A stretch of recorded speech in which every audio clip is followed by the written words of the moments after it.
Hi everyone, I'm here to represent the National Federation of Women's Institutes this afternoon. And actually defending the legal aid system is not new for the NFWI. In fact, we fought for that back as far as 1994. The reforms laid out by government represent one of the most comprehensive reductions in the provision of legal aid this country has ever seen.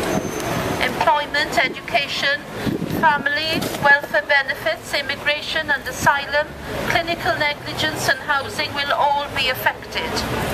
I'm not going to go through the finer details of the reforms, as there are far more able persons than I here today to do that.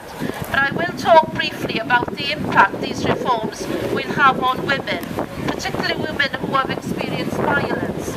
And as we know from statistics that 1 in 4 women in this country will experience some form of violence against them during their lifetime.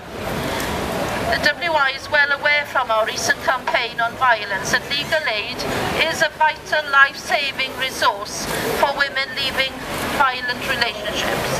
Put simply, without access to legal aid on a wide range of issues, women are more likely to stay in those relationships.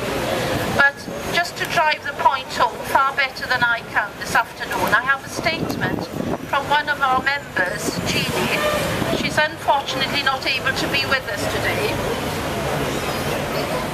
but she has sent the following statement, and I think this will bring it home to everyone.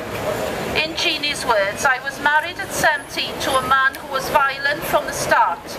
He was a lot older than me and came from a wealthy family. I was his prisoner for the duration of our marriage and totally under his control. The abuse lasted for 10 long years and I had nowhere to go. I only got away when he put me in intensive care, and social services then stepped in. I found myself in social housing on benefit with no means at all to support myself. I was granted legal aid to take him to court for grievous bodily harm. He had a barrister and got fined £10, but at least I got the grounds for divorce. I then got the divorce with the help of legal aid on the grounds of cruelty, and then again with legal aid I managed to get custody of my children. Without legal aid, I would probably have died. I would have had to go back to him. I did not have the means to divorce him, nor did I have the means to fight for custody of my children. And I would